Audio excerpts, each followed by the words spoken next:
Bueno, pues hoy en El Niño del Olvido tenemos el placer de tener al diseñador y modisto Manu Sánchez, que nos presenta este libro, Secretos de un probador, editado por Aliar Ediciones. Nacido en Puente Genil, Córdoba, tiene una amplia carrera en el mundo de la moda bajo su firma Manu Sánchez Alta Costura.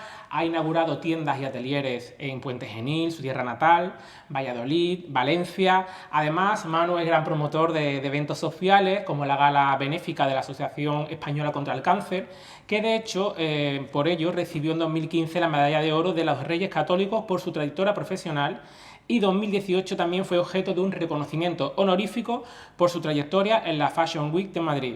Ya ha celebrado su 20 y 25 aniversario en la alta costura, rodeado de rostros conocidos, y ahora llega otro sueño cumplido del que vamos a hablar largo y tendido, como es la publicación de su primer libro, Secretos de un probador. Muy buenas, Manu. Hola, Julián, ¿qué tal? Encantado de estar contigo y de compartir pues este rato que vamos a estar hablando de Secretos de un probador.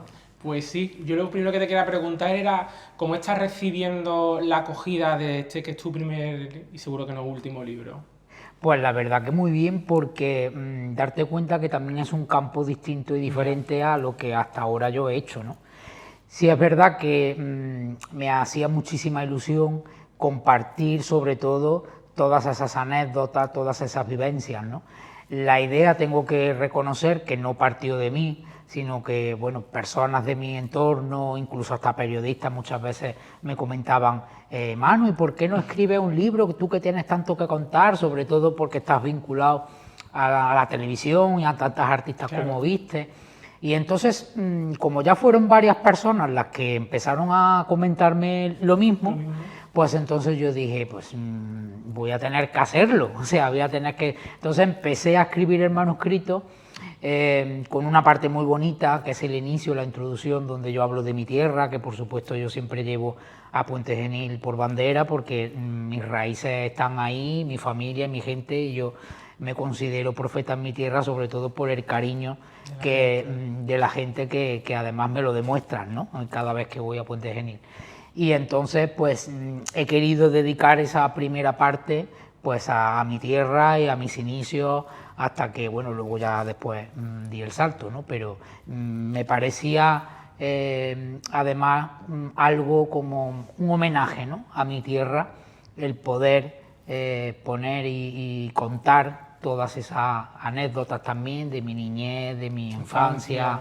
Exactamente. Y bueno, y además cuentas con dos madrinas en el libro de sección, como son un epílogo de la periodista y escritora Nieves Herrero, y además una poesía hecha, profeso para ti, por Charo Reina. ¿Cómo ha sido contar, después tienes tantísimas amistades conocidas, contar con ellas para tu primer libro? Pues con Nieves, bueno, Charo es que la llevo vistiendo muchísimos años. Yo creo que junto a Carmen Sevilla ha sido de las artistas que a lo largo del tiempo, por que nos conocemos, ha sido las dos que más he vestido, ¿no? Nieves Herrero exactamente igual, pero Nieves, como ella también es escritora, pues a mí me hacía muchísima ilusión que me hiciese el prólogo. Es verdad que luego, cuando yo ya me puse con el manuscrito, ella, hubo una parte que hablando un día en su casa ya con el manuscrito y tal, es verdad casi que ella me ha guiado mucho, sobre todo ante las dudas que yo he tenido, que me han surgido a lo largo de 2 años. He tardado en hacer este proyecto hasta que ha salido definitivamente. Y entonces pues ha sido una persona que me ha apoyado mucho, que me ha aconsejado mucho y que me ha orientado mucho. Y en una de esas conversaciones yo le dije a ella, Nieves, me haría muchísima ilusión que tú me hicieras el prólogo. Claro que sí, sin problema, cuenta con ello, Manu, que no va a haber ningún problema, que el prólogo va a ser por mí, hecho por mí. Luego después resultó que cuando yo ya tenía el manuscrito completamente terminado, el principio donde yo cuento cuando me voy por primera vez de mi Puente Genil natal, ella le gustó eso porque era como que parecía una poesía. Y entonces me dijo, ¿por qué no pones de prólogo esto, que lo veo más bonito, que lo cuenta y de la manera que lo cuenta, y yo te hago el epílogo para el final? Y entonces, pues así quedó. La verdad que Nieves me ha descrito perfectamente en el epílogo, porque para mí ha sido una gran obra lo que ha escrito y sobre todo cómo me ha descrito a mí. Y bueno, para mí ha sido mi madrina en esta parte como escritor, en esta nueva faceta, porque Carmen Sevilla fue mi madrina en mis comienzos cuando yo empecé en Madrid, y para mí Nieves Herrero ha sido mi madrina en esta parte literaria, ¿no? Qué bueno. Y Charo, la poesía que ha escrito, que además ahora ya todo el mundo identifica la poesía conmigo porque están por todos lados, todo el mundo me dice, qué bonita la poesía, con qué sentimiento. Y me gustaría contar de dónde surge esta poesía. Yo soñé un día con Charo.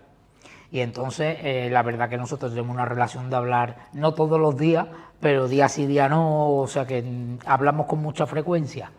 Y le comenté a ella, Charo, esta noche he soñado contigo. Y Charo, para mí es una de las artistas a las que conozco, con las que tengo relación y a las que he visto, más divertida que pueda haber. O sea, Charo es súper divertida. Y además con un humor y unos golpes que tiene como andaluza y sevillana, que es que te partes de risa con ella. Y entonces dice, sí, ¿qué has soñado? Y algo me soltó una borrada esta que ella suelta, que no lo voy a decir. Y digo, pues mira, he soñado que me decía, sueña, Manu, sueña, porque tienes que tener un sueño, porque cuando estás cosiendo las agujas se enredan con el hilo que estás cosiendo. O sea, me decía palabras sueltas que en un sueño tú al día siguiente no te puedes acordar exactamente de todo y de cada palabra que a mí me decía. Yo se lo conté a ella y ella fue, y nunca mejor dicho, hilvanando esas palabras sueltas que yo le comentaba que en el sueño ella me decía.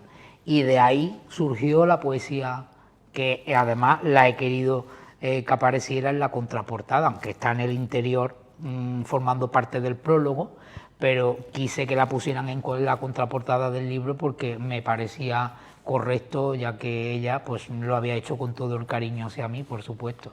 Pues sí, la verdad es que yo creo que es una colaboración de ambas preciosa, porque la poesía, como me dices, muy bonita. De hecho, a mí me llamó mucho la atención cuando tuve el libro en mis manos, que viene en la contraportada. Y luego yo creo que el terminar, fue muy buena decisión terminar con el epílogo de Nieves, porque hace como un compendio de todas las piezas, como si fuera un puzzle. Y la verdad es que es un epílogo precioso. Pero de hecho, lo hemos hablado antes de la entrevista, por si alguien tiene alguna duda. Hay un fragmento del mismo que Manu cuenta, y lo tengo aquí textual, que Secretos de Probador no es mi biografía, sino episodios que han formado parte de mi vida profesional y que yo he querido contar y narrar en este libro. O sea, una multitud de vivencias, ¿no? También cuentas cosas personales, también, pero no es una biografía, que quede claro que no es una biografía al uso, ¿no? Sí. Y vamos a comenzar por el principio, ¿vale? Tus inicios en Puente Genil, donde queda patente, ¿no? Tu fe y tu devoción a la Virgen de la Purísima Concepción. A la patrona, a la Purísima. Que es la patrona de Puente Genil.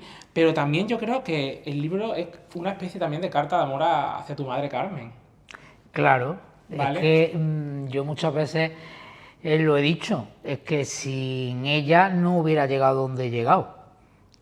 Porque bueno, la verdad que mis comienzos fueron un poco complicados porque mi padre se opuso a que yo me dedicara al mundo de la moda, pues como cualquier padre que encima tiene empresa familiar, donde lo que quiere es que sus hijos pues sigan con el negocio, ¿no? Con la empresa.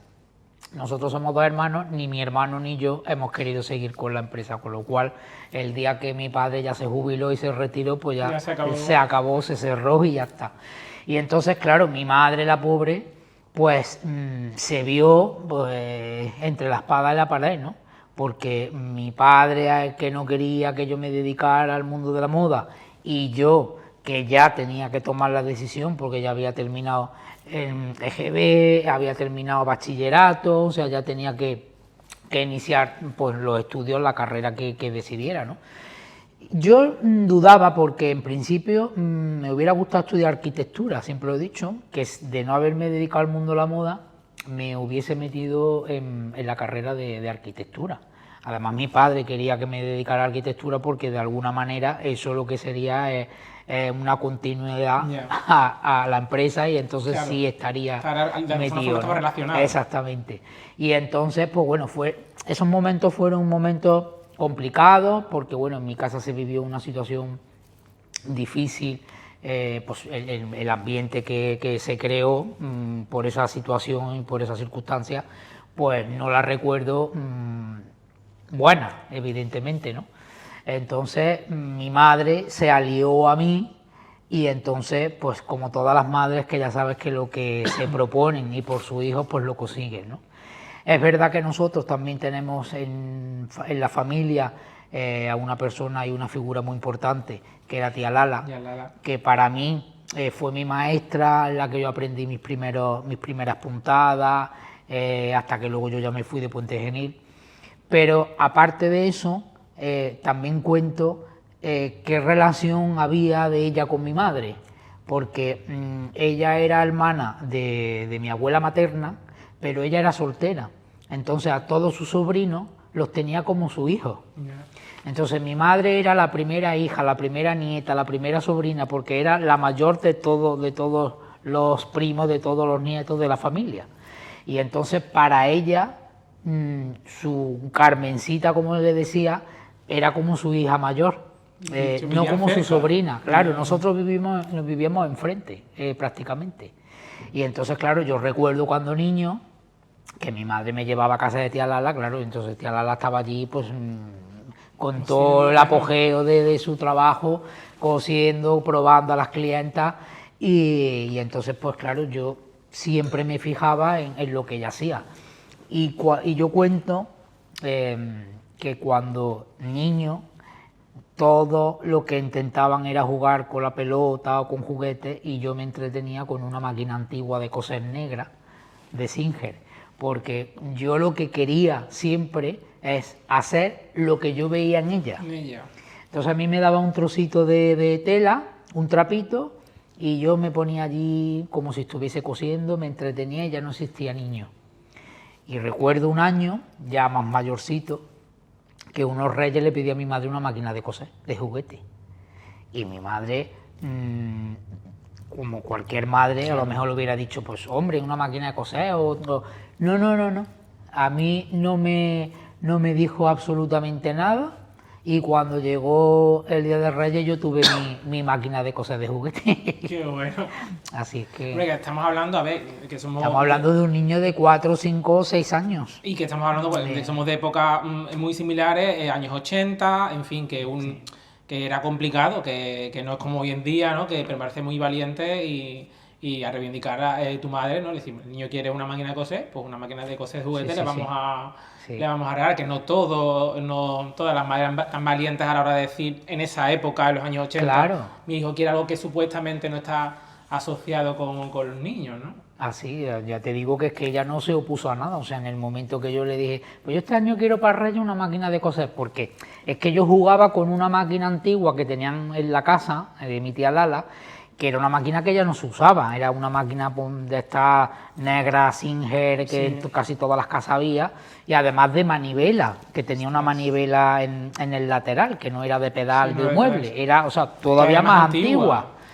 Y entonces yo me entretenía en jugar con esa máquina, hasta que un día, con 10 años ya, también lo cuento esa anécdota, con 10 años me pillaron cosiendo con la máquina de verdad, que tenía, bueno, allí había en la casa varias máquinas, y con una de ellas, yo en un descuido, porque yo quería ponerme y no me dejaban, claro, me decían que te vas a pillar un dedo, que no puedes. Pequeño. Y entonces en un descuido de ella, pues cogí la máquina y me puse, claro, cuando sintieron el ruido de la máquina, pues pusieron el grito en el cielo. Y esa es mi primera experiencia con una máquina de coser. Con 10 años. Con 10 años, claro, esa experiencia nunca se olvida. Nunca, además la recuerdo como si fuese, hay cosas que a lo mejor se te olvida, claro, o que tienes un visillo o un ligero recuerdo, así y tal. Pero hay cosas que lo mantienes como si fuese ahora mismo. Y yo, hay imágenes que se me pasan por la cabeza que si me paro con la mirada fija, parece que me estoy viendo yo ahí en ese momento con la máquina. Y es que no se me olvida. Además, ahora, muy recientemente, en estos meses de atrás, se ha hecho un documental sobre los 25 años míos y me dieron la sorpresa de llevarme a la casa de tía Lala. Hoy en día pertenece a una cofradía, porque está en el casco antiguo, y entonces la hicieron como casa hermandad. Y claro, está completamente cambiada, ya la han adaptado, han hecho obras, la han reformado y entonces ya no tiene nada que ver con lo que era la casa donde ellos vivían, porque además normalmente usaban toda la planta de abajo, donde tenía el taller, donde venían las clientas, donde las probaba y las recibía y tal, y luego arriba tenía el resto de la casa, ¿no? Y ya está completamente modificado. Y en el documental hay una parte que se grabó allí, que para mí fue, imagínate, después de tantísimos años, porque es verdad que ella falleció, yo ya por esas calles no he vuelto a pasar, por ese recuerdo de saber que no está. Y la verdad que me sorprendió muchísimo ver la casa, entrar, además la casa hermandad, la cofradía nos atendió fenomenal y nos abrieron las puertas a todo el equipo de la productora que ha hecho el documental, y es algo que también me quedará en mi retina, ese volver a entrar después de tantos años a casa de tía Lala, que la verdad que fue muy emocionante, muy bonito. No, de hecho, en el libro queda bastante claro todo lo importante que fue en tus comienzos, ¿no? Que fue tu primera maestra. Totalmente. Y aparte el cariño, además de maestra, que le profesaba. Sí. Y llega ese momento, ¿no? En que te conviertes en un adolescente, ya terminas los estudios, digamos, básicos, hay que tomar una decisión. Y antes comentabas que, bueno, que tú no descartabas la idea de ser arquitecto, ¿no? Que era lo que pues, tu padre le apetecía o quería para ti. Y tú te das cuenta que tú quieres hacer otra cosa, ¿no? Que te quieres estudiar a Córdoba, pero quieres hacer otra cosa. ¿Cómo esa transición, que creo que fue un poquito complicada, pero bueno, al final sale, spoiler, el final fue bueno, ¿no? Pues, mira, yo cuando me fui a Córdoba, en principio yo me metí en la Escuela de Bellas Artes. Entonces, no la terminé, hice más que 2 años, porque luego ya de ahí, sobre todo era por profesionarme en cuanto al tema del dibujo, ¿no? Sí, estaba relacionado. Para la hora del bocetaje, la hora de hacer los diseños y tal.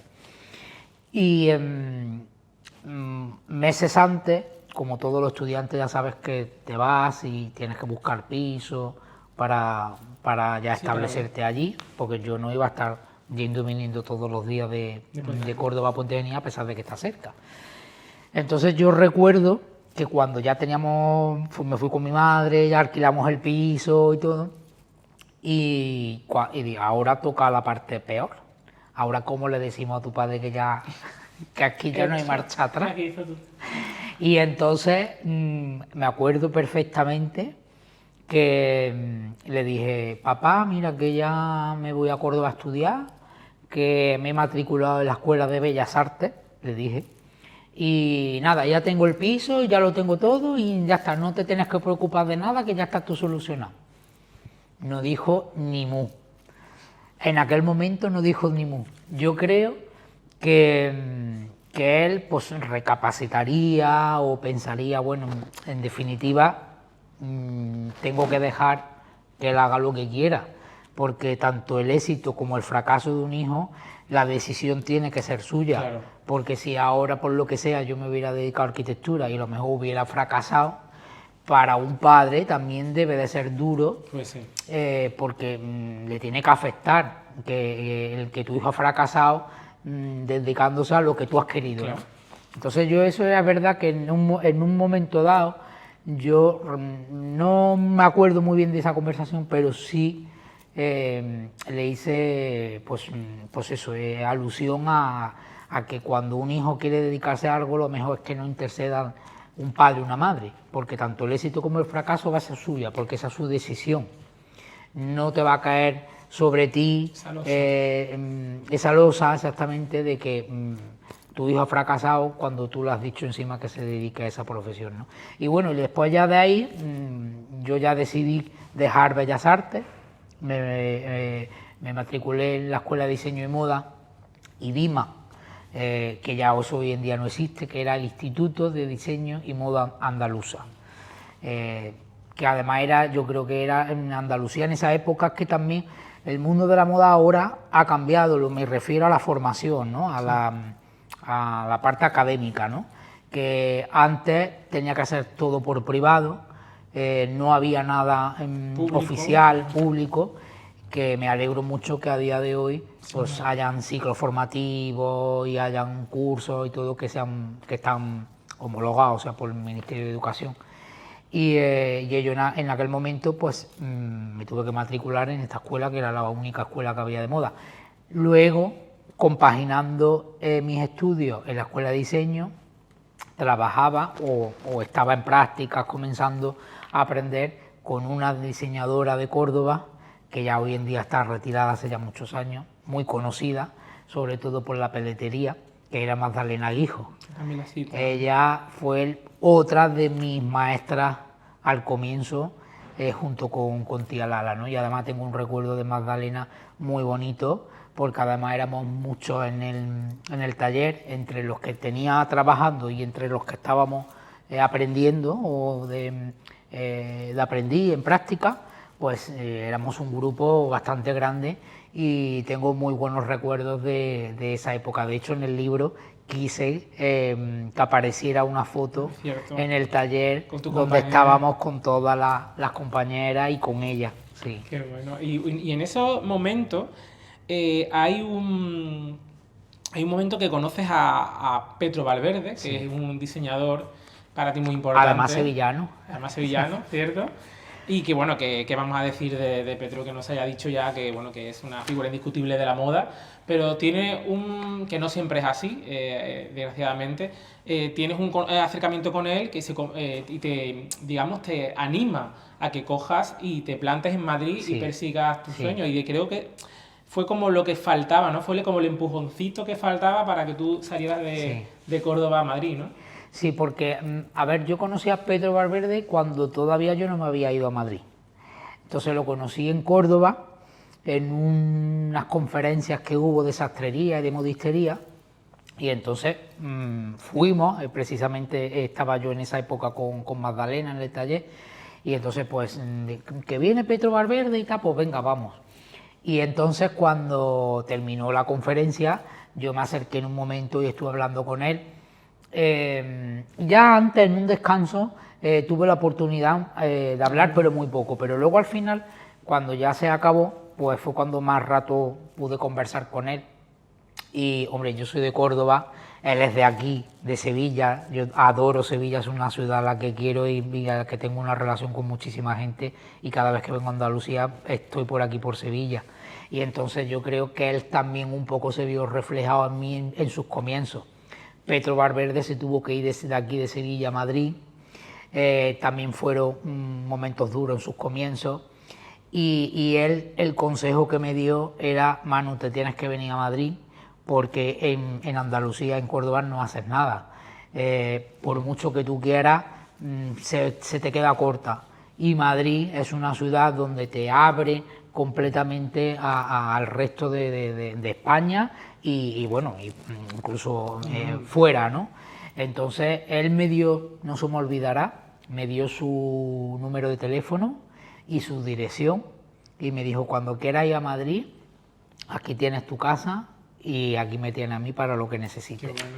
Y la verdad que desde entonces yo he seguido teniendo una relación con Petro maravillosa, porque aparte es una persona con un corazón y una sensibilidad humana impresionante.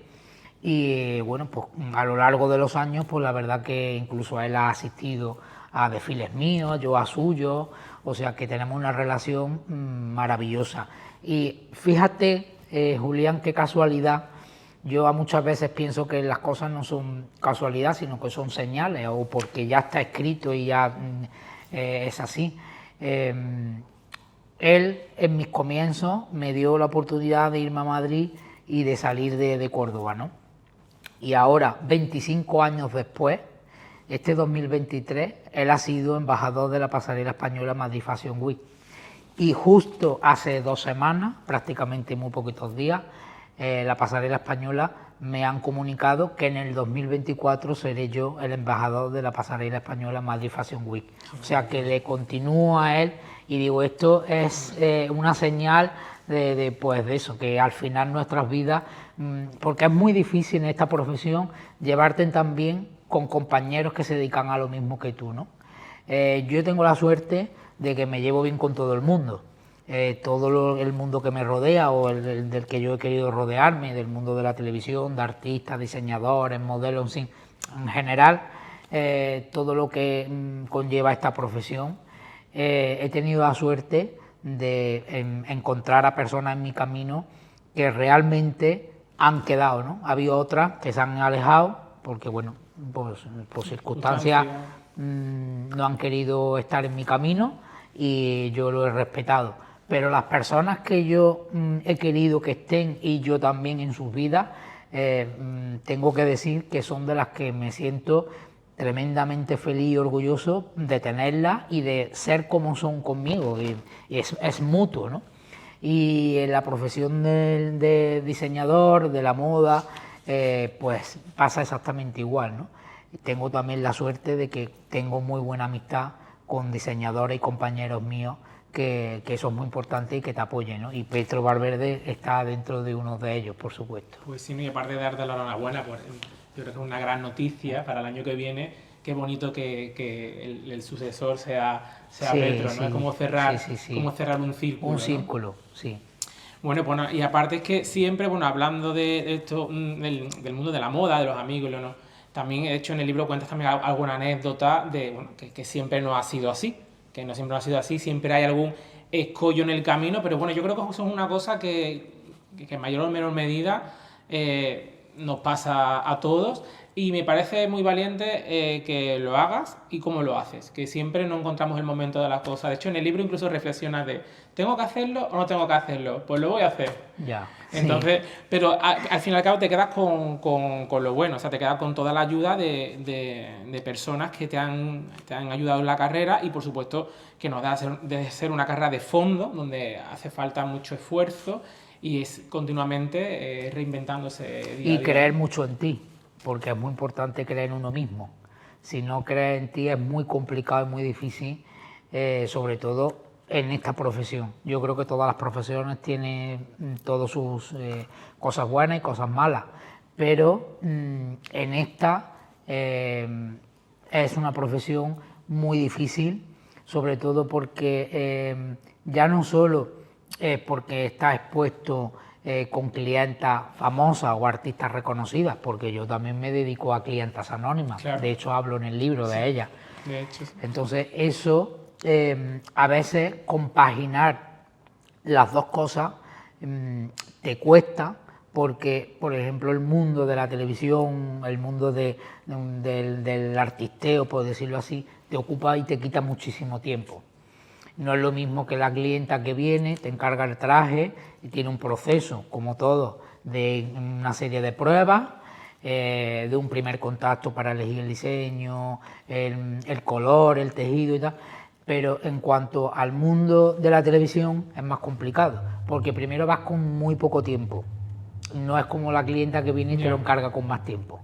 Y luego, aparte de que vas como yo digo, a veces a matacaballos porque no tienes tiempo suficiente, también es verdad que le tienes que dedicar un tiempo porque hay clientas o artistas en las cuales a lo mejor no están en la ciudad, hay que desplazarse, depende del espectáculo, donde se estrena. Vale. Por eso digo que es difícil a veces compaginarlo, pero que yo hasta ahora lo he llevado bien y además creo que una de las cosas que me siento muy orgulloso es de también ese seguimiento que tengo de clientas anónimas, que también es muy importante. Y ya una vez establecido en Madrid, empiezas a trabajar, empiezas a colaborar con distintos diseñadores y llega el momento que tienes como tu también madrina artística, que conoces a Carmen Sevilla, ¿no? Y de alguna forma también te abre la puerta a todo ese mundo, ¿no? De rostros conocidos y aparte Bueno, que hemos decidido de Carmen, que es una estrella absoluta. ¿Cómo la conoces? Pues a Carmen la conocí en una gala de unos premios que se llamaban TP de Oro, Sí, claro. que eso ya hoy en día ya lo dejaron de hacer. Y además yo recuerdo ese día con mucho cariño porque yo tenía como un nervios, ¿no? De acercarme a ella y a ver cómo ella iba a reaccionar. Y la verdad que bueno, pues fue súper cariñosa, muy amable conmigo, súper simpática. Y le dije, mira Carmen, yo te he admirado siempre, te he seguido siempre, digo, y eres una de las artistas a las que más adoración le tengo, digo, y me gustaría algún día que te pudiera vestir. Y entonces ella me dio su teléfono, me dio su dirección, dice, ven un día a mi casa, a Pintor Rosales, y allí hablamos y ya estamos más tranquilos y tal. Y bueno, pues así fue el primer contacto con ella. Y yo cuento, y siempre lo suelo en alguna entrevista también decir, que la primera vez que yo fui a su casa me llevé una sorpresa enorme, porque yo me esperaba que ella me fuera a recibir pues vestida normal, ¿no? Como pues Sí, estar pues, por casa, ¿no? Y cuál fue mi sorpresa, que cuando la vi aparecer iba peinada, maquillada, vestida como si fuese a salir a un plato de televisión, o sea, a una entrevista o a un estreno de una obra de teatro, y yo me quedé porque, claro, no me lo esperaba. La verdad que mi relación con Carmen ha ido mucho más allá de la relación de modisto y artista, ¿no?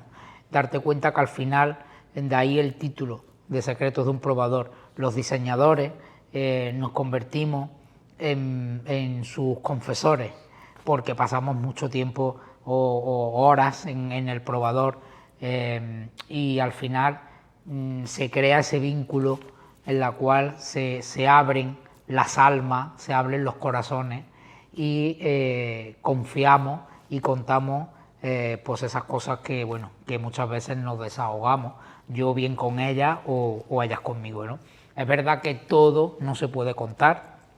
Yo he cuidado con mucho detalle todo lo que en cuanto se refiere a todas las artistas a las que he vestido y de las que hablo en el libro, sobre todo contar esas cosas que de alguna manera pues no sean no feas, sino a lo mejor menos agradables, ¿no? Por decirlo así.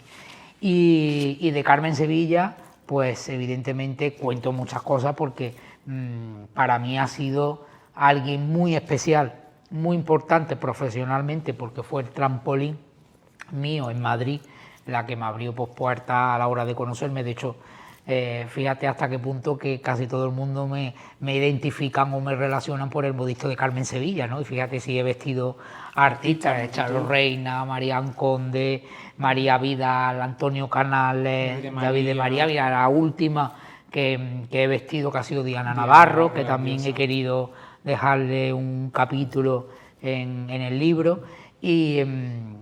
Y bueno, que aunque me vinculen como el modisto de Carmen Sevilla, pero que he vestido a lo largo de muchos años a muchas otras artistas.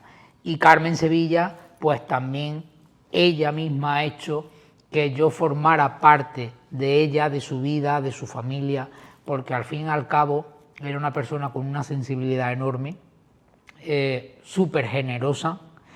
Yo recuerdo que muchas navidades y cumpleaños míos me ha regalado en muchas ocasiones alguna joya importante de ella. Y en una ocasión, Juanito Díaz, el Golosina, me dijo, ya te tenía que querer Carmen para regalarte una joya a ti, porque Carmen era muy tacaña. La verdad es que yo no he visto a Carmen nunca así. Carmen Sevilla, yo con la gente que ella quería de verdad, lo daba todo. Era una persona muy generosa, con una bondad, una forma de ser que se entregaba. Es verdad que yo siempre digo que a pesar de todo, y de que ella era una persona humana, ante todo, un ser humano, pero nunca dejaba de ser Carmen Sevilla. Yo, a lo largo de mis 25 años en la profesión, que he conocido a tantas otras cantantes y actrices y artistas, me he dado cuenta que algunas sí separan su vida personal de su vida, exactamente. Pero Carmen nunca, o sea, Carmen en su casa seguía siendo Carmen Sevilla, en la calle Carmen Sevilla, en el trabajo Carmen Sevilla. Ella nunca separaba, o sea, era su vida, su profesión. Yo creo que nació para eso.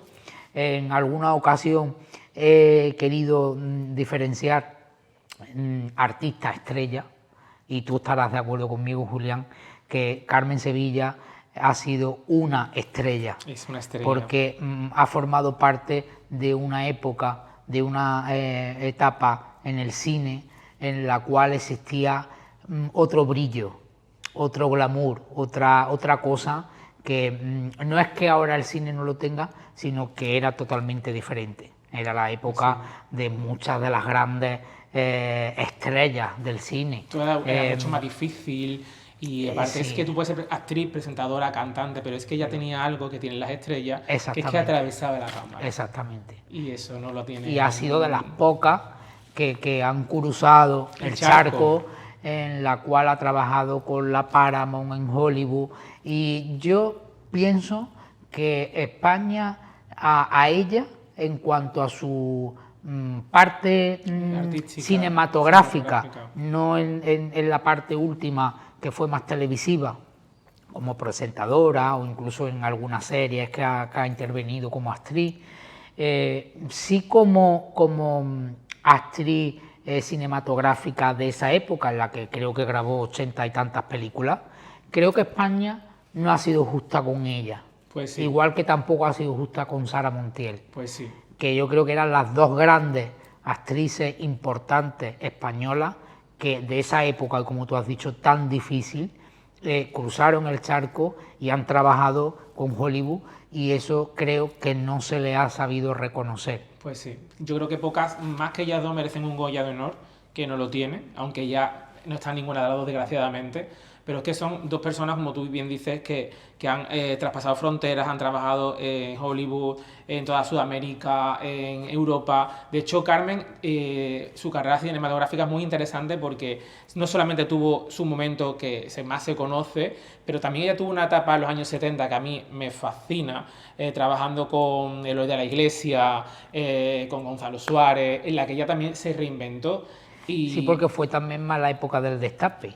Claro. Sus últimas películas ya es una época que ya no le gustaba ya mucho. Sí, ¿no? Yo creo que ya se retiró también del cine, porque ya todo lo que le ofrecían ya era en la época en la que había entrado el destape, estaba, y que se imponía.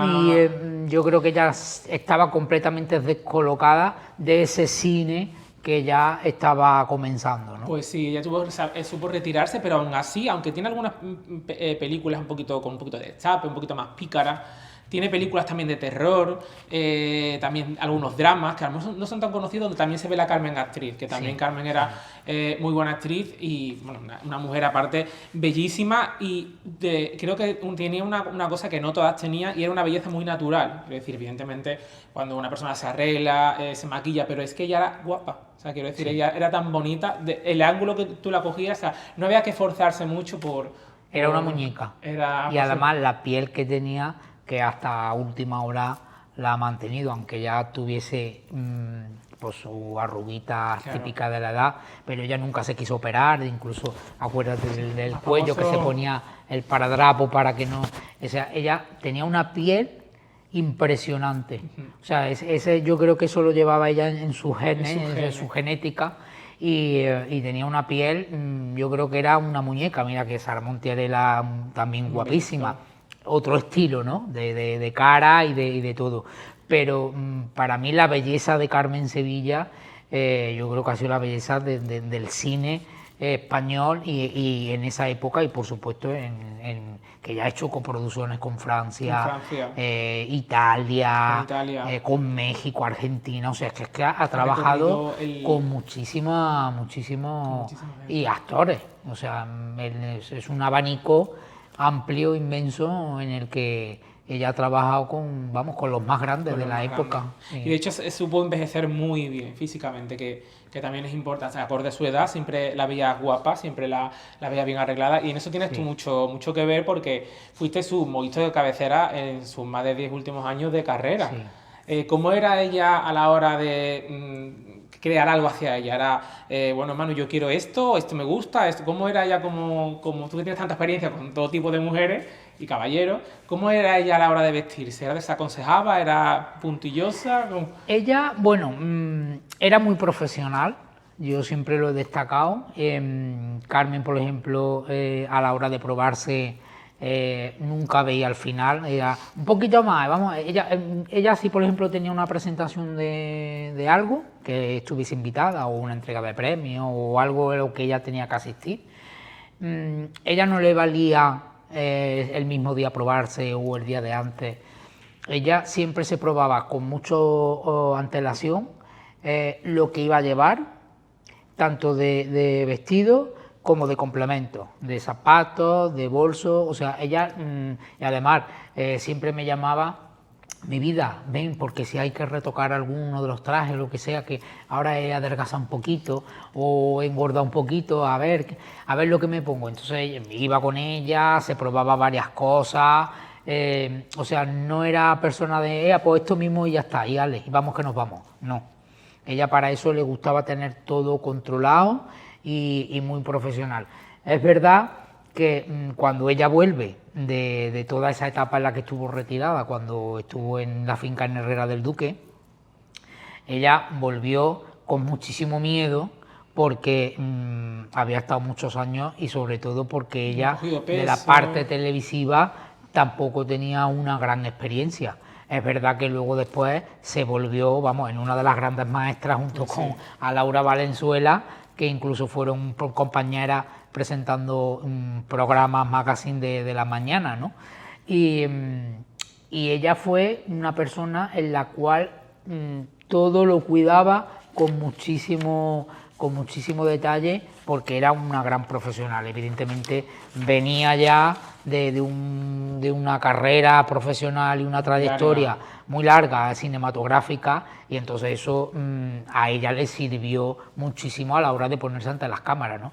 Voy a contar una cosa, Julián, porque muchas veces dice, es que ya éramos despistados, porque no, el tema de lo de las zapatillas. Sí, famoso, que tantas veces se ha hablado de la zapatilla, que se ha cuestionado si era verdad o era mentira. Es que no fue así. Ella no es que se le olvidase o que quiso hacer como que se le había olvidado. Hacerse la despistada. No, la culpa la tuvo los del programa de Telecupón, porque ella estaba en su camerino y habían ido unas primas suyas a visitarla. Y entonces pues estaban allí en el camerino, y al final pues lo que pasa, Carmen era muy charlatana, no paraba de hablar, y entonces entre sus primas y ella pues se enrearon allí hablando, y llegó el momento en que ya estaban apareciendo las bolas del comienzo de la cabecera del programa. Y entonces entraron al camerino: Carmen, corre, que está empezando, que está ya las bolas en el programa tal y cual. Y entonces ella salió corriendo. No es que se le había olvidado, es que le metieron tanta prisa y tanta bulla, porque el programa empezaba, que no se dio cuenta que no iba calzada. Entonces, cuando ella ya sale al plató, y además ella en muchas ocasiones me lo ha contado, dice: yo cuando, como siempre hacía así, dice, cuando hago así, buenas tardes o buenas noches, y si miro y me veo la zapatilla, dice, yo quería morirme, dice, pero el sinvergüenza del cámara no tenía que haber enfocado, porque yo luego en un momento me hubiera quitado la zapatilla y me hubiera puesto los zapatos. Entonces fue el programa los que o sea, que aprovechó. Ni estaba hecho a posta, ni es que a ella se la había olvidado.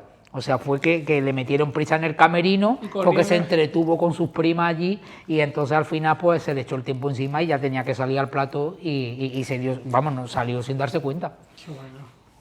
De hecho, también, bueno, comentar que lo del Telecupón, lo enlazo a que, bueno, ella tuvo una carrera muy larga, ya se retira un tiempo, bueno, cuando empieza su relación con Vicente Patuel. Y en el libro también, de forma muy respetuosa, la verdad, porque eres muy respetuoso con todas las artistas de las que hablas, Pero también hablas un poco también de, bueno, de que la relación con Vicente a veces también era un hombre un poco complicado y que a lo mejor ha trascendido siempre a la prensa un poco como que era una cosa idílica y todo. Y bueno, y como todas las parejas, se salve el que pueda, tiene su luces y su sombra, y también cuentas un poco cómo ella también pasaba un poco mal por el tema también de la distancia, el que no entendiera muchas veces la profesión que tenía, que bueno, que al fin y al cabo no era solamente los ingresos para ella, sino que era ya contribuía en la economía familiar, ¿no? ¿Cómo llevaba todo eso ella a la distancia con Vicente, de estoy trabajando en Madrid, pero está en la finca de Herrera del Duque? ¿Cómo lo llevaba ella? Carmen, la época en la que estuvo en la finca, yo siempre lo he dicho, quizás sea, no por decirlo así, se ha vendido el que todo era maravilloso, pero de alguna manera sí se ha dicho siempre o se ha dejado entrever que Carmen era muy feliz con Vicente Patuel, ¿no? O por lo menos es lo que siempre se ha contado. Sí, se ha trascendido más en eso. Y yo no lo he vivido así. O sea, yo, El Secretos de un Probador es un libro en el que yo he querido contar todas esas vivencias y experiencias mías, vinculadas siempre con mi vida profesional. En algunos casos he contado dejando ver la parte personal, pero mi cometido en este libro no era entrar a hablar de la vida de las artistas, ¿no? Pero sí tengo que reconocer que han formado parte de mi vida y de una etapa o de un momento en mi vida, ¿no? Y Carmen Sevilla, evidentemente, por todo el tiempo que he estado a su lado, porque la conocí cuando prácticamente había llegado a Madrid, pues imagínate si ha sido una de las que más años he compartido cosas, ¿no? Y vivencias y todo. Entonces, lo que yo he vivido con ella, evidentemente, no ha sido lo que cuentan o lo que dicen. Carmen sufrió muchísimo en la época en la que estuvo en la finca, retirada, y además ella lo contaba muy abiertamente, evidentemente, pues a las personas con las que, vamos, teníamos gran relación con ella, ¿no? Ella creyó que cuando se retiró en la finca que Vicente, y además ella lo cuenta así, le dijo, o el cine o yo. Y entonces ella le dijo, pues tú, mi vida. Ella creyó que lo que se retiraba era pues para hacer una vida de un compañero, de un marido, ya para los restos de los días juntos, ¿no? Pues compartir 24 horas en el campo, ya pues una vida ya retirada totalmente de los focos y de los medios, ¿no? Darte cuenta que Carmen Sevilla había tenido una carrera cinematográfica muy intensa. Vicente Patuel, su familia venía también del mundo del teatro, porque tenían teatros en la Gran Vía, y entonces ella creyó que iba a ser lo que luego no fue, porque Vicente Patuel estaba siempre fuera, o estaba de viaje, o incluso cuando estaba allí en la finca estaba todo el día con los obreros, con las personas que trabajaban en el campo, y ella pasó muchísimo tiempo sola. De hecho, en alguna ocasión, más de una, ella me contaba que había llorado muchísimo en la finca. Dice, yo cuando llegaba la noche, aquello se me hacía un mundo, porque yo nunca pensé que a lo mejor me fuese a adaptar o a acostumbrar a esta vida, ¿no? De hecho, no se acostumbró nunca. O sea, ella cuando le propusieron, concretamente Valerio Lázaro, hacer telecupón, que en principio lo iba a hacer norma dual, pues para ella aquello fue ver, escape, claro. Claro, aquello fue ver, vamos, el mundo abierto ya para ella otra vez empezar y sobre todo salir de la finca. Y ella ha sufrido muchísimo. Luego también, en cuanto al tema de la pareja, del amor, siempre se ha dicho que Vicente Patuel era el amor de su vida, ¿no? Mi conclusión, y evidentemente lo cuento en primera persona porque es lo que he vivido y más de cerca que yo teniendo a Carmen, no lo puede contar otra persona, ¿no? Ella siempre decía que, bueno, tanto Augusto Alguero, que fue su primer marido, como Vicente Pató, el segundo marido con el que más tiempo ha estado, porque estuvo 20 y tantos años casado con él hasta que falleció en el 2000, han sido hombres de su vida, no han sido los amores de su vida. Ella, en una de las conversaciones que mantuve con ella, me decía, yo estuve locamente enamorada, pues hablando de los novios que había tenido, porque también se le vinculaba mucho con muchos actores. Sí. Eso no era verdad. Es verdad que con algunos sí ha tenido una cosilla, pero no con todos como se la vinculaba. Ya con cada actor que grababa una película ya había estado liada. Entonces no era así.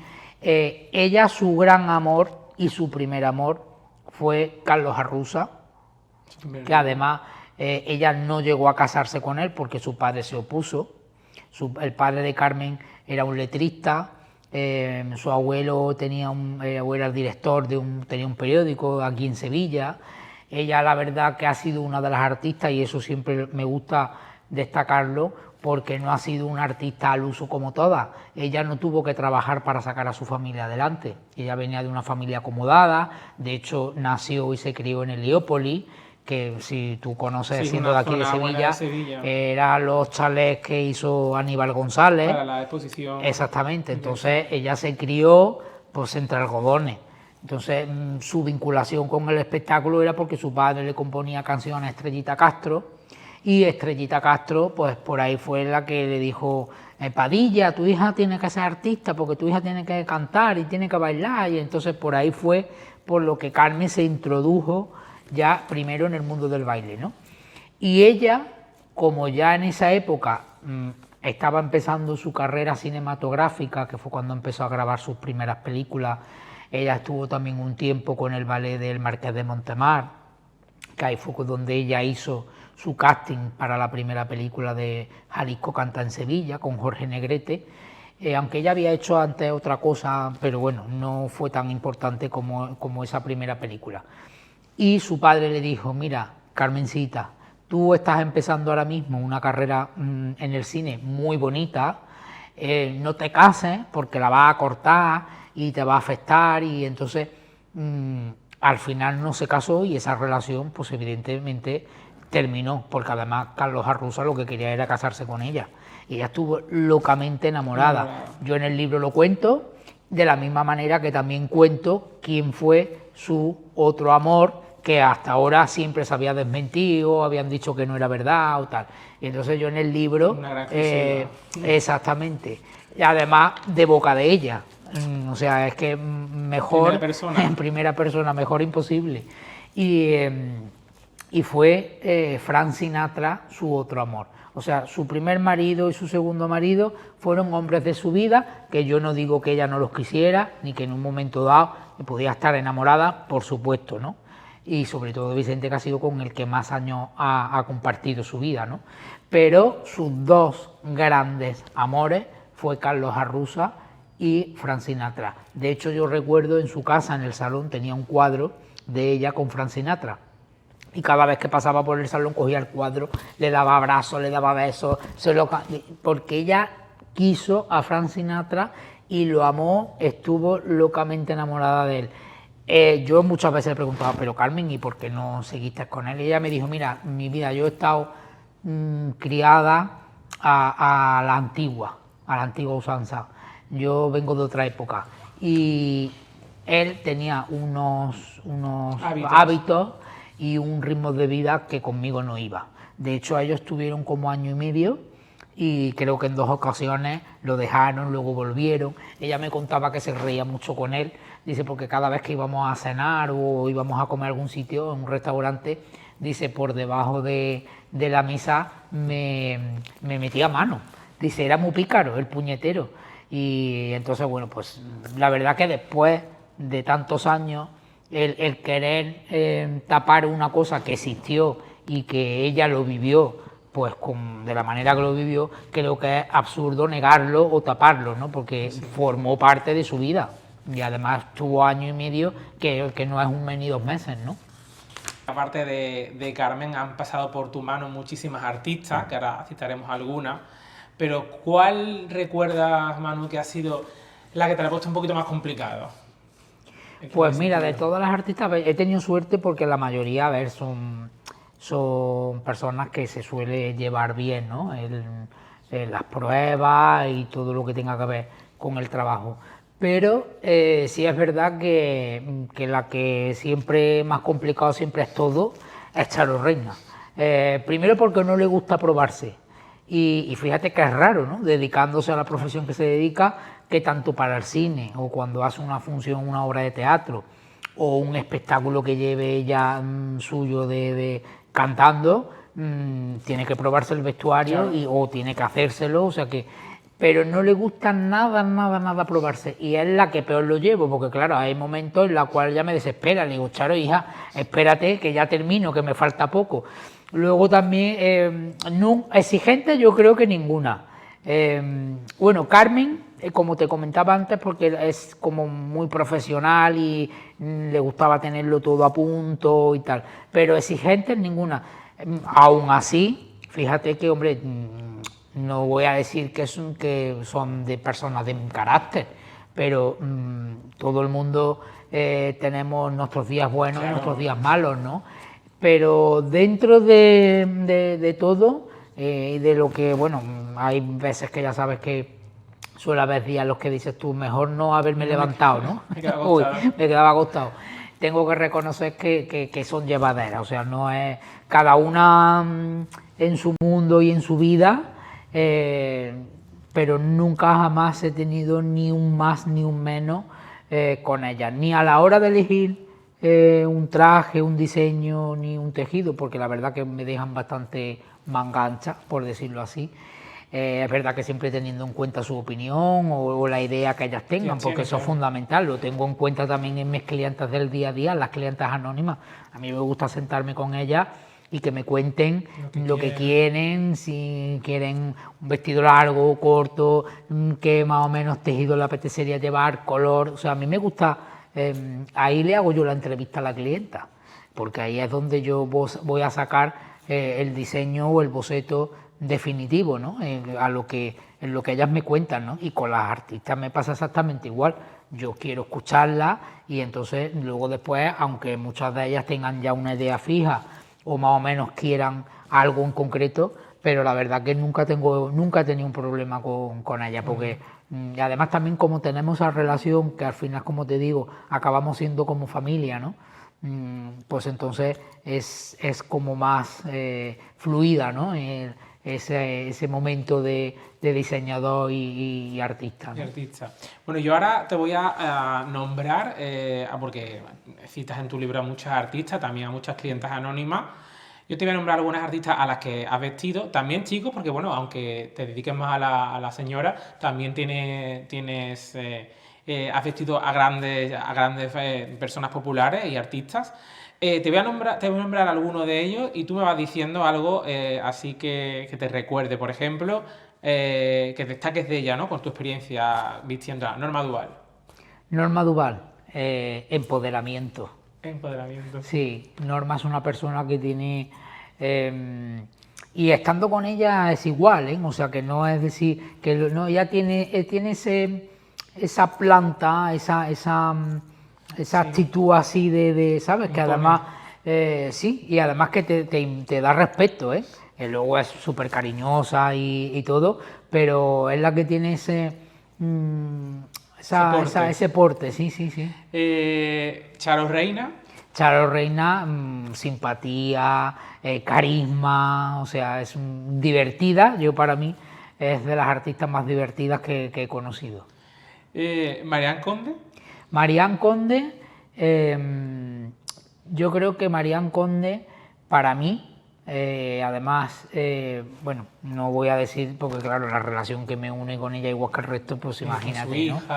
Pero es muy madre coraje, fíjate que las demás que también tienen hijos, pero Marianne es como muy, yo qué sé, ¿cómo te diría? No protectora, sino ella está muy pendiente de su marido, de su hija, que solamente tiene una, que es Marianne Valderrama, y los tiene muy presentes en todo. O sea, ella, por ejemplo, puede tener una idea, una opinión en concreto, pero ella los tiene presentes en todo y lo hace partícipes de todo. No es como otras artistas que ellas son las que deciden o las que toman la última palabra, ¿no? Porque la que tiene la última palabra. Ella los hace partícipes, ella protege a su familia, pero ella también a la vez se siente protegida con su familia, haciéndola partícipe en todo lo que ella hace, ¿no? Entonces la tengo muy como eso, como madre, hay madre coraje, protectora, pero conmigo también es así, que no te quiero decir que las demás no tengan esa conmigo, pero Marianne Conde es como también su hija y yo nos llevamos poco tiempo de años de diferencia, y hemos pasado vacaciones juntos y es como que yo pienso muchas veces que me tienen como si fuese un hijo, ¿no? Un hijo más. A otras me consideran como un hermano por esa confianza y por esa pues, forma que tienen de cariño y de abrirse a la hora de contarme pues algo que le estén pasando en un momento determinado y por supuesto apoyarle. Pues Marianne es como eso, ¿no? Como que me tiene como un hijo, y algunas veces se enfada cuando no la llamo por algo, me dice que me he enterado que vas allí o que vas aquí, ¿no? Y ¿por qué no me lo has dicho? No sé qué, o sea que es eso sí, es una madre como protectora, madre coraje, sí. Y bueno, y también otra artista que también es un orgullo que sea sevillana, María Vidal. Hombre, María Vidal, ¿qué te voy a decir de ella? María Vidal, mira, es una de las artistas que separa totalmente su vida personal a su vida profesional. Sí, lo hablamos antes. Ella sí que separa su vida profesional a la personal. Y además, en la parte personal, es un pedazo de ser humano que no te lo pueden imaginar. María Vidal, creo que la mayoría conocen su voz, pero no conocen cómo es como persona. Y yo me siento orgulloso y privilegiado de ser de las pocas personas que sé que soy gran amigo de ella. Y en el día a día lo afirmo y lo compruebo, ¿no? Que es una persona que está muy pendiente de sus amigos, se preocupa por cualquier cosa que te pase, está siempre ahí intentando ayudarte en lo que ella te pueda echar una mano, en todo, en todos los sentidos. No te hablo ya solo en la parte profesional, ¿no? Sino en la parte personal. Y eso me gusta destacarlo porque a veces yo creo que muchas de las artistas se crea como una leyenda, ¿no? En muchas de ellas. En mi caso, por ejemplo, hay mucha gente que cuando me conocen han tenido una imagen preconcebida antes que cuando me tratan ven que no soy así, ¿no? No sé por qué a veces damos una imagen que no corresponde, ¿no? Y con María Vidal, pues yo creo que ocurre eso, que la tenemos tan, de alguna manera, esa admiración que sentimos como artista y ella siempre tan seria en su trabajo y llevándolo todo como lo ha llevado toda su carrera profesional como cantante, que es una de las voces más importantes de su género y además la única que nos queda de cuando se habla del espectáculo de Azabache, es la única que nos queda viva, que la tenemos que cuidar y ahora que está también a la vuelta de los escenarios y con su nuevo disco y con su espectáculo, pues tenemos que corresponderle. O sea, que saber ser público tiene que ser agradecido con un artista que tanto nos ha dado y que bueno, que como sevillana y como española, el público la sigue queriendo, la siguen admirando y como persona, pues, ¿qué te voy a decir, no? Lo que ya te he comentado, que es un pedazo de ser humano con un corazón inmenso. Y bueno, también te quería preguntar, otra persona también para ti que es muy importante, como es Jenny Yada. Hombre, Jenny. Jenny es que es mi hermana, fíjate, yo como digo, todos me dicen Charo Reina, mi hermano Manu, pero siempre con esta relación tan especial que me une con todas, es verdad que con Jenny, quizá porque hemos pasado también muchísimo tiempo juntos en Madrid y hemos compartido muchas cosas. Pero Jenny, bueno, ¿qué te voy a contar? Pues eso, como si fuese una hermana. Es verdad que cada una en su campo, cada una en su sitio, en su estilo. porque a todas le tengo su sitio y también tiene en mi corazón un hueco. Y hay para todas. Entonces, Jenny sí que es verdad que es eso, es una relación, una ternura. Muchas veces me ha dicho yo, mira, me casaría contigo y no quería saber nada. Digo, Jenny, pues o no vamos a tener nada que hacer, ni tú ni yo. Pero bueno, como compañeros de vida, como amigos, por supuesto. Pero eso lo hacemos a diario porque la verdad que siempre nos estamos, oye, que voy a esto, ¿te vienes conmigo? Oye, Jenny, que me han invitado, ¿te vienes aquí? Pues venga. O sea, que tenemos esa relación. Es verdad que Charo vive en Sevilla, María Vida vive en Sevilla, yo también paso mucho tiempo en Valencia porque tengo taller en Valencia, entonces es verdad que en Madrid Jenny o Marián Conde o Antonio Canales son con los que más veo, porque los demás están siempre yendo a un lado a otro. Chayo Moedano también, a la que además quiero, admiro y respeto muchísimo, porque mi relación con la familia Jurado, siempre lo digo, me quedé con la espinita de haber vestido a Rocío Jurado. Pero bueno, visto a su sobrina, que además Rocío la quería bueno, tenía adoración con ella. Y tampoco podemos olvidarnos de otra gran artista también, como es Elena Bianco, que también tiene la suerte de poder entrevistar. Claro que sí, además Elena Bianco es historia de la música, ¿no? De España, o sea que es una artista también, como dice, que he tenido la ocasión y la oportunidad de vestirla. Me une una amistad también con ella maravillosa, porque además ella es de Valladolid y yo tuve durante muchos años también atelier allí en Valladolid. Y bueno, pues, ¿qué te voy a decir de Elena? Que es bondad, corazón, es súper dulce, es una persona que está hablando con ella y te atrapa, ¿no? Porque tiene ese tono dulce, ¿no? Que te envuelve y te engancha, ¿no? Y te engancha. Y bueno, también hemos hablado que aunque tu carrera se ha centrado más en la señora, también has vestido a caballeros tan importantes como Antonio Canales o David de María. Sí, mira, yo recuerdo hace muchos años una entrevista que me hicieron y participó Víctor Puerto, el torero. Sí. Y claro, le preguntaron, ¿y mi Manu Sánchez está vestido así? Y dijo, no, esa es la pena que tengo, que no viste a hombre, solamente está centrado en mujer, ¿no? Dice, pero bueno, espero que algún día pueda hacer algo de hombre y me pueda vestir a mí. Y pues mira, he vestido a Antonio Canales, que yo creo que ha sido al que más he vestido, y a David de María también, porque me une en que los dos vamos a la par. Él ha cumplido 25 años en la profesión, igual que yo, este año, este 2023, y bueno, pues tuve la suerte de poderle hacer pues una chaqueta maravillosa, bordada toda en plata, muy bonita, que la utilizó y la estrenó precisamente para su presentación de sus 25 años en la música. Qué bueno. Bueno, y también el libro, aparte de, bueno, también hablas de anécdotas maravillosas que no tienen desperdicio, también con clientas anónimas. Anónimas, sí. Que además que, vamos, no tienen desperdicio, ¿eh? Hay de todo. No la vamos a revelar pero la verdad es que no tienen desperdicio. Y bueno, el libro termina con un desfile en París. Cuéntanos qué ha pasado con ello y para finalizar también, ¿qué proyectos tienes a corto plazo que se puedan contar? Bueno, pues el desfile de París precisamente es conmemorando los 25 años míos en la alta costura, ¿no?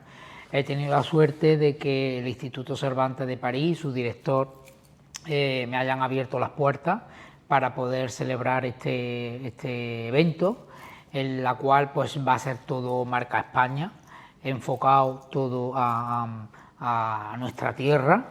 De hecho estará Antonio Canales, que será uno de los artistas que colaboren y participen en el desfile, y él cerrará también esa parte.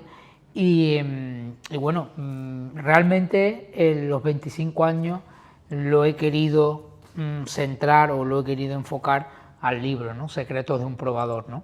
Porque siempre, como solemos hacer desfiles y es lo que más acostumbrados estamos, me apetecía mucho hacer otra cosa diferente, ¿no?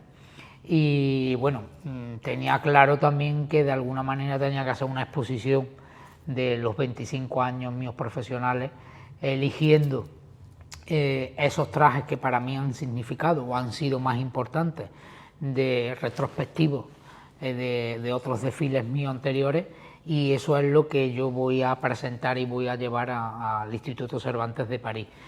También quiero decir que este 2024 la Fashion Week, la pasarela española Fashion Week Madrid, me han nombrado muy recientemente embajador de la pasarela, que además me hace todavía mucha más ilusión sabiendo que en el 2023 había sido Petro Valverde, porque por el cariño y por la unión que tengo con él desde hace muchísimos años, desde que empecé prácticamente, y ser ahora el próximo embajador de la Fashion Week Madrid, pues la verdad que me hace muchísima ilusión, y es otro de los proyectos que es inminente, porque es para final de febrero o primero de marzo.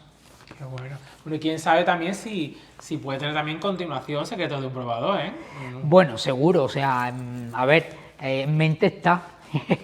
Yo, como siempre digo, he tenido la suerte de que todas las cosas que me surge o que se me han propuesto, todas han salido. Y es verdad que aunque he tenido en mi camino algunos obstáculos o piedras, ¿no?, que me han hecho que no haya sido tan agradable ciertos momentos, aunque yo creo que los buenos siempre quitan y borran a los malos, ¿no? Pero he tenido la suerte de que todas las cosas me han venido rodadas. Ya es verdad que no he buscado hacer un libro, ha surgido y ha salido. Mi abuela decía que en la vida es como un tren que va parando en cada estación y tú tienes que saber subirte en qué tren en ese momento tienes que aprovechar, ¿no?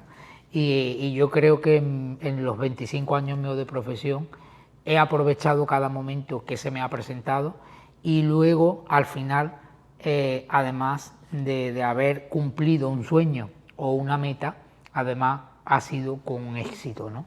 Que todavía pues me siento más orgulloso de que por lo menos se reconozca ese esfuerzo y ese trabajo. En este libro, como dice Nieves Herrero, es un homenaje al culto, al trabajo, al esfuerzo, y que bueno, que de alguna manera lo que pretendía y lo que quería lo he cumplido, que era compartir todas esas cosas pues con la gente que me quieren y me siguen, ¿no?